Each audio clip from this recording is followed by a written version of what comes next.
Cells are the basic units of life, as you learned in the last chapter, and there are very degrees of complexity of cells, and we're going to look at some of the cells and some of the different structures that are found within cells. Here are some pictures of some various cells. You can see that they are not all the same shape, and they're not all the same size. Some have some regular shapes, some a bit more irregular. And one of the things you might notice about these 4 cells is that you can actually see some things inside.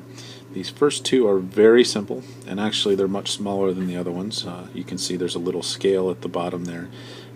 You obviously can't read it, but that's just to show that they're a bit smaller. These are both bacteria cells, which are some of the most simplest cells, or prokaryotes. The other ones are all eukaryotes, which means they have some different structures inside. These little circles that you can see in the top right in the onion cell, and this is a cheek cell in a human being. You can see those little circles. Those are the nucleus of the atom. Over here in the bottom one here in the plant cell, you can see little chloroplasts, which is where they get their energy from. And you can even see those chloroplasts over here in the euglena. Those are all eukaryotes, and eukaryotes tend to have organelles and much more complex insides. Prokaryotes are the simplest type of cells. In fact, the prefix pro means before, and when it says karyot, I think that's the Greek word for nut. So this is saying before cells had a nucleus, and so these are some of the simplest cells that are out there. So if we look at what are the main components of prokaryotes, what makes them unique in the way they are, and we can even reflect back on the 7 characteristics of life if we need to. First of all, probably the most important thing you need here are the outside of the cell, which is the capsule, the cell wall, and the cell membrane right here. That's what makes it a cell, and it keeps it separate. We know all living organisms are composed of cell. The cell membrane also helps regulate what can go into and out of the cell, as we look at that as something that's important. Also in cells, we've got nutrients inside this fluid in there called the cytoplasm. One of the nutrients that's often made are proteins, which come from ribosomes, which are these little dots that you can see throughout the cell. And we know that all living organisms grow and develop and utilize energy, and those are 2 of the organelles that help with that. Organisms can respond to stimuli, and these flagellum might be a way that some prokaryotes are able to escape predators. We also have, once again, the cell membrane regulating what goes in and out, helping it respond to stimuli. In order for prokaryotes to reproduce, they need genetic material, and that's what this is, this coil of DNA called a nucleoid that's in the center. It's not membrane bound, there's nothing holding it together, but it does tend to condense in a similar spot, and that's what will help them reproduce and eventually adapt and evolve as new genetic information through mutations occurs. Just looking at this picture, you can see that eukaryotes, or in this case an animal cell, is a bit more complex. One of the things we have, once again, is it is made of a cell. The cell membrane is what helps give it its shape. That's the outer part there. There's no cell wall in animal cells, and there's no capsule as well.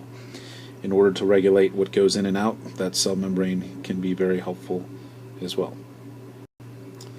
There are a few other organelles that can help in the regulation of what goes into and out of a cell. One is the lysosomes, which are these circles here. They break down macromolecules into smaller parts. Sometimes those smaller parts are then able to move out. Sometimes they're used for other functions. We also have the Golgi complex, which are these sections here that help package proteins so they can be secreted from the cell. They can package lipids to help secrete them from the cell, and so they help move things in and out of the cell that are sometimes the bigger molecules that may not diffuse or move freely into and out of a cell. As we know, cells also utilize energy, and they grow and develop. One of the big energy powerhouses in an animal cell is the mitochondria, and those are these devices there, and they help produce ATP, which we can use for energy. And then also, just like in the bacterial cell, you've got these little ribosomes in the cell which help make proteins, but then the ribosomes are also sometimes found on what we call the rough ER, or rough endoplasmic reticulum, on those devices there. And those will be parts of the cell that help make protein as well. Also important in the energy production is the smooth ER, which would be this section over here without any ribosomes, and that's going to be involved mostly in lipids and carbohydrate synthesis. So you've got those with lipids and carbs, and then the ribosomes in the rough ER are what are concerned more with the proteins in the cell. We know that living organisms also respond to stimuli, and so this one, once again, like the bacteria, has a flagellum to move.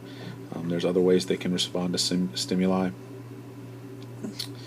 We know that they reproduce, and in this case the genetic information is included in a nucleolus, which is inside a membrane-bound nucleus. So there's your nucleolus, and there's your nucleus. And once again, the nutrients are often kept here in the cytoplasm, and the centrioles also play a role in reproduction. And the centrioles are right here, and you'll learn more about those when you learn about cell division. The only last thing, and this goes back to everything is made of cells, are these microtubules, which are these lines in here which help give the cell some of its structure. We can see that plant cells are much more complex, once again, being eukaryotes than prokaryotes, and have many similar features to animal cells. Once again, you have the genetic material here in the nucleus and nucleolus, nucleolus being that inside bit. We've got the cytoplasm, which helps provide nutrients. One of the unique things we have here for plants are chloroplasts, and chloroplasts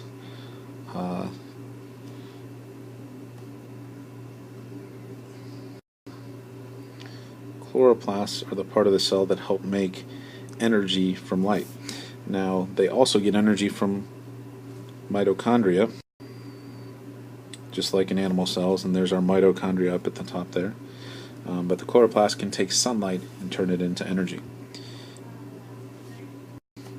You'll notice as far as structure goes, there's two layers on the outside here. Those are your cell wall and cell membrane. Notice that plant cells have a cell wall. Animal cells do not, and that's part of the reason why they have so much more of a rigid structure. They also still have ribosomes, these little dots here that help make proteins. You have your rough ER here that contain the ribosomes that help make proteins. You've got your smooth ER, just like in the animal cell over here, and once again that helps with carbs and lipids. We have our Golgi complex, once again, to help ship things out. We've got our microtubules along here, which help with structure. And then one of the other big differences from animal cells is this huge central vacuole, which will store materials that the cell may need over time.